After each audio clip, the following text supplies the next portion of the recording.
നമ്മൾ CFCയിൽ പുതിയ നിയമത്തെക്കുറിച്ച് ധാരാളം പറയാറുണ്ട്. നിങ്ങൾക്കറിയാമോ, പരീശന്മാരെ സംബന്ധിച്ച് നിങ്ങൾക്കറിയാമോയെന്നറിയില്ല, യേശുക്രിസ്തു പല കാര്യങ്ങളിലും അവരെ വിമർശിച്ചിട്ടുണ്ടെങ്കിലും ഒരു മേഖലയിൽ അവൻ അവർക്ക് ഒരു നല്ല സർട്ടിഫിക്കറ്റ് കൊടുത്തു.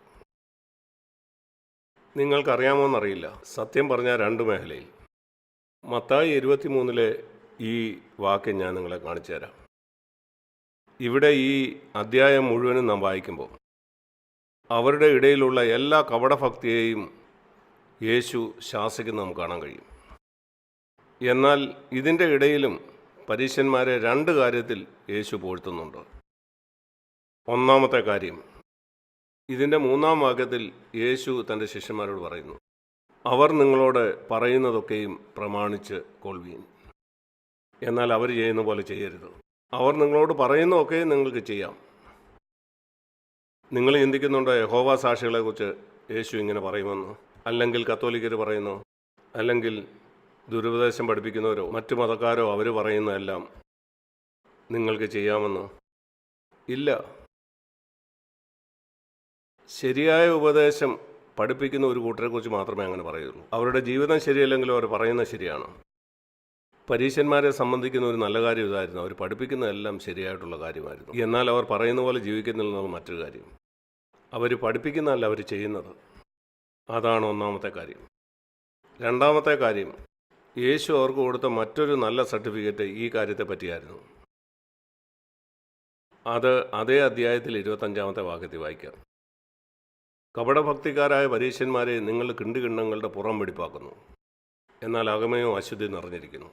എന്നാൽ നിങ്ങൾ അതിൻ്റെ പുറം വെടിപ്പാക്കുന്നു. അതിൻ്റെ അർത്ഥം ഇതാണ്: മനുഷ്യൻ്റെ മുമ്പാകെ അവരുടെ പുറത്തുള്ള ജീവിതം വളരെ നന്നായിരുന്നു, എന്നാൽ അവരുടെ ആന്തരിക ജീവിതം, രഹസ്യ ജീവിതം അങ്ങനെ ആയിരുന്നില്ല. അതുകൊണ്ടാണ് യേശു അവിടെ പിന്നെയും പറയുന്നത്, ആദ്യം അകം വെടിപ്പാക്കുക, അപ്പോൾ പുറം സ്വാഭാവികമായി വെടിപ്പുള്ളതാവും. എന്നാൽ അവൻ പറഞ്ഞത് പുറം നന്നായിരിക്കണമെന്നാണ്. ഇങ്ങനെയുള്ള ഇവരോടാണ് യേശു അവസാനമായിട്ട് ഇപ്രകാരം പറഞ്ഞ് 33-ാം വാക്യത്തിൽ, പാമ്പുകളെ, സർപ്പസന്തതികളെ, നിങ്ങൾ നരകവിധി എങ്ങനെ ഒഴിഞ്ഞു പോകും? ശരി, നമുക്കിപ്പം നമ്മളെ തന്നെ ഒന്ന് പരിശോധിച്ച് നോക്കാം. നിങ്ങളുടെ ഉപദേശങ്ങളെല്ലാം ശരിയാണോ? കാരണം നിങ്ങളെ പഠിപ്പിക്കുന്നതൊക്കെ നിങ്ങൾ ശ്രദ്ധാപൂർവം കേൾക്കുന്നു. RLCFലും CFC സഭകളിലും നിങ്ങൾ ബുക്കുകൾ വായിക്കുന്നു. നിങ്ങളുടെ ഉപദേശങ്ങൾ പുള്ളി തെറ്റാതെ വളരെ കൃത്യമാണ്. അതുപോലെ പുറത്ത് നിങ്ങൾക്കൊരു നല്ല സാക്ഷ്യമുണ്ട്, സഭയ്ക്കുള്ളിലുള്ള ആളുകളുടെ മുമ്പിലും പുറത്തുള്ളവരുടെ മുമ്പിലും. വളരെ നല്ലത്.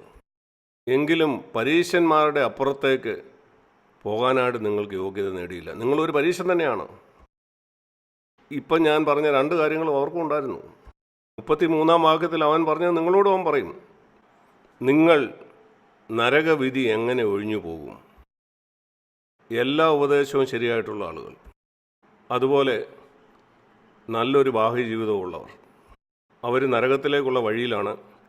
അവരറിയുന്നില്ല അവർ പാമ്പുകളാണെന്ന്. എത്ര പേരിങ്ങനെ ലോകത്തിലുണ്ടെന്ന് നിങ്ങൾ ചിന്തിക്കുന്നു? ഞാൻ ക്രിസ്ത്യാനികളുടെ കാര്യമാണ് പറയുന്നത്. അവരുടെ ഉപദേശമെല്ലാം ശരിയാണ്, നല്ല ഒരു ബാഹ്യ ജീവിതമുണ്ട്. അവർ ചിന്തിക്കുന്നുണ്ടോ അവർ നരകത്തിലേക്ക് പോവുകയാണെന്ന്? ഇങ്ങനെ സംഭവിക്കാനൊരു സാധ്യതയുണ്ടെന്ന് നിങ്ങളുടെ കാര്യത്തിൽ തന്നെ നിങ്ങൾ ചിന്തിച്ചിട്ടുണ്ടോ? എങ്ങനെ അതിൽ നിന്ന് രക്ഷപ്പെടാൻ കഴിയും? ശരി, ഞാൻ നിങ്ങളെ വായിച്ച് കേൾപ്പിച്ച ആ വാക്യത്തിലെ 2-ാമത്തെ കാര്യം ഇതാണ്. 1-ാമത്തെ 3-ാമത്തെ വാക്യം, അവരുടെ ഉപദേശം ശരിയാണ്, എന്നാൽ അവരുടെ ജീവിതം ശരിയല്ല. കാരണം അവർ പറയുന്നതല്ലാതെ അത് ചെയ്യുന്നില്ല. മറ്റൊരു വാക്കിൽ, നിങ്ങൾ ചില പ്രമാണങ്ങൾ വിശ്വസിക്കുന്നു, എന്നാൽ നിങ്ങൾ അതനുസരിച്ച് ജീവിക്കുന്നില്ല, എങ്കിൽ നിങ്ങൾ അപകടത്തിലാണ്. സഭയിൽ വന്ന് നിങ്ങൾ ഒത്തിരി സത്യങ്ങൾ കേൾക്കുന്നു, നിങ്ങൾ പറയുന്നു ഞാനത് വിശ്വസിക്കുന്നു, അത് ശരിയാണെന്ന് സമ്മതിക്കുന്നു, എന്നാൽ അങ്ങനെ ജീവിക്കുന്നില്ല, നിങ്ങൾ അപകടത്തിലാണ്. ഞാനൊരു ഉദാഹരണം കാണിക്കാം. വേദപുസ്തകം പറയുന്നു, ദൈവം നമ്മുടെ ഉള്ളിലൊരു പ്രവൃത്തി ചെയ്യുന്നു, അത് പുറത്തേക്ക് ചെയ്യുന്ന നമ്മുടെ ഉത്തരവാദിത്തമാണ്. ദൈവം നമ്മെ യന്ത്രമനുഷ്യരായല്ല സൃഷ്ടിച്ചത്. അവൻ നമ്മുടെ ഹൃദയത്തിൽ വന്നാൽ നാം എല്ലാം യാന്ത്രികമായിട്ട് ചെയ്യുമെന്ന്. അത് ശരിയല്ല. യേശുവിനെ രക്ഷിതാവായിട്ട് സ്വീകരിച്ച അനേകർ ഇന്ന് നരകത്തിലാണ്. കാരണം അതൊരു പേരിന് വേണ്ടിയുള്ള ഒരു സ്വീകരണം മാത്രമായിരുന്നു. പിന്നീട് അവരത് തള്ളിക്കളഞ്ഞു. യേശു പറഞ്ഞു, എൻ്റെ നുകം ഏറ്റുകൊണ്ട് എന്നോട് പഠിപ്പീൻ. മത്തായി 11:29. യേശു ഈ ഭൂമിയിലായിരുന്ന ആ സമയത്ത് ഇന്ത്യയിലെ ഗ്രാമപ്രദേശങ്ങളുള്ളതുപോലെ ട്രാക്ടർ കൊണ്ടല്ല നിലം ഉഴുതിയിരുന്നത്. ആ കാലത്ത് അത് ഉണ്ടായിരുന്നില്ല. അവർ കാളകളെ കൊണ്ടാണ് നിലം പൂട്ടിയത്. 2 കാളകളുടെ തോളിലൊരു നുകം വയ്ക്കും. അവരൊരുമിച്ച് ആ നിലം ഉഴുതും. എൻ്റെ നുകം ഏറ്റുകൊണ്ട് എന്നോട് പഠിപ്പീൻ എന്ന് യേശു പറഞ്ഞപ്പോൾ 2 കാളകളെയാണ് ഉദ്ദേശിച്ചത്. ഒന്നവനും മറ്റേത് ഞാനുമാണ്. അവൻ പരിചയമുള്ള കാളയും ഞാനും നിങ്ങളും പരിചയമില്ലാത്തതും. നമ്മുടെ തോളിൽ ഒരു നുകം വയ്ക്കുന്നു. നമ്മൾ അവനോട് ചേർന്ന് നടക്കണം. അവനാണ് നായകൻ.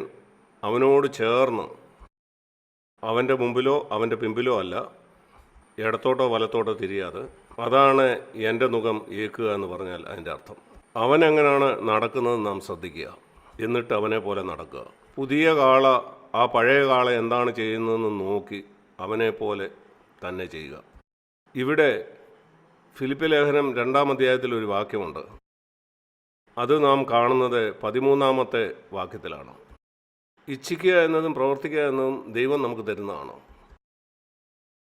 നമുക്കവിടെ 12-ാം വാക്യത്തിൽ നമ്മുടെ ഉള്ളിൽ ദൈവം തന്ന ആ ഇച്ഛയ്ക്കനുസരിച്ച് നമ്മുടെ രക്ഷയ്ക്കായിട്ട് നമ്മൾ പ്രവർത്തിക്കണം. അവിടെ ആ സന്തുലിതാവസ്ഥയുണ്ട്. ആ നുകം 2 കാളകളുടെ മേലാണ് വെച്ചിരിക്കുന്നത്. നമുക്ക് ഈ ജീവിതം ജീവിക്കാൻ കഴിയില്ല. പരിശുദ്ധാത്മാവിലൂടെ ദൈവം നമ്മുടെ ഉള്ളിൽ പ്രവർത്തിക്കുന്നു. ഫിലിപ്പിയർ 2:13. എന്നാൽ നാം ഭയത്തോടും വിറയലോടും കൂടെ നമ്മുടെ രക്ഷയ്ക്കായിട്ട് പ്രവർത്തിക്കുന്നു. അതാണ് ആ സന്തുലിതാവസ്ഥ. പുറകോട്ട് ചാരി ഇരുന്ന് കർത്താവ് നീയല്ല ഇനി ചെയ്യണമെന്ന് പറയുന്നതല്ലത്. ദൈവം എൻ്റെ ഉള്ളിൽ ചെയ്യുന്ന ഞാൻ പ്രവർത്തിക്കണം. ആ പ്രവൃത്തി ഞാൻ ഭയത്തോടും വിറയലോടും കൂടെ ചെയ്യണം. കാരണം നാം ശ്രദ്ധയില്ലാത്തവരായി ദൈവം നമ്മളോട് പറയുന്ന കാര്യത്തിൽ നമ്മൾ കാര്യമാക്കാതെ അവൻ പറഞ്ഞത് നമുക്ക് തള്ളിക്കളയാം. ശരി, അവനിത് പറഞ്ഞതിന് ശേഷം അവൻ പറയുകയാണ്, ഉദാഹരണത്തിന് ദൈവം നമ്മുടെ ഉള്ളിൽ ചെയ്യുന്ന കാര്യങ്ങൾ എങ്ങനെയാണ് നാം പുറത്ത് പ്രവർത്തിക്കുന്നത്. 14-ാം വാക്യത്തിൽ പറയുന്നു,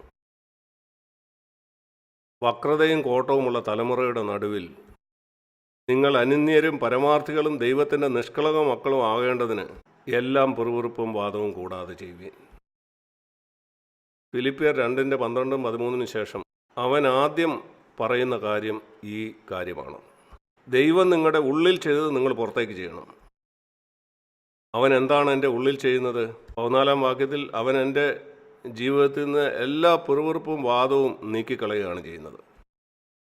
എന്നാൽ നാം യന്ത്രമനുഷ്യരല്ല. നിങ്ങളുടെ ഉള്ളിൽ അവൻ കൊണ്ടുവന്ന വ്യത്യാസം നിങ്ങൾ പുറത്തേക്ക് ചെയ്യുന്നില്ലെങ്കിൽ അത് നിങ്ങളുടെ ജീവിതത്തിൽ നിന്ന് ഒരിക്കലും വിട്ടുമാറുകയില്ല.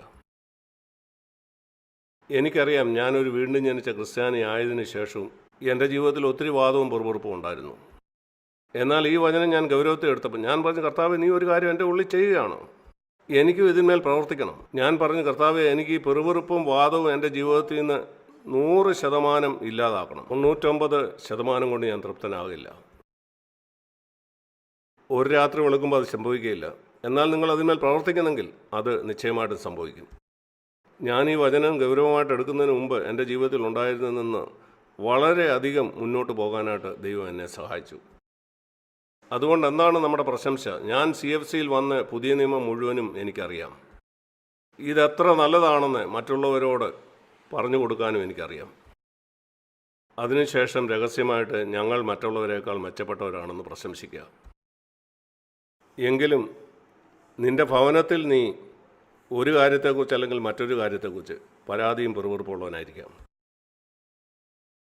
ഇവിടെ തുടർന്ന് പറയുന്ന ഇതാണ്, വക്രതയും കോട്ടവുമുള്ള തലമുറയുടെ മധ്യേ നമുക്ക് എങ്ങനെ ഒരു ദൈവത്തിൻ്റെ പൈതലായിരിക്കാം. നിങ്ങൾ പറയും സഭയിൽ പോകുന്നവരോട് അല്ല, ഞാൻ വേദോത്സവം വായിക്കുന്നു അല്ല, ഞാൻ CFC ചർച്ചിൽ പോകുന്നവനാണ്, ഞാൻ RLCFൽ പോകുന്നവനാണ്. അത് നമുക്ക് എങ്ങനെ തെളിയിക്കാനായിട്ട് കഴിയും? 14-ാം വാക്യത്തിൽ നാം വായിക്കുന്നു, വക്രതയും കോട്ടവുമുള്ള തലമുറയുടെ നടുവിൽ നിങ്ങൾ അനിന്യരും പരമാർത്ഥികളും ദൈവത്തിൻ്റെ നിഷ്കളങ്ക മക്കളും ആകേണ്ടതിന്. എങ്ങനെയാണത്?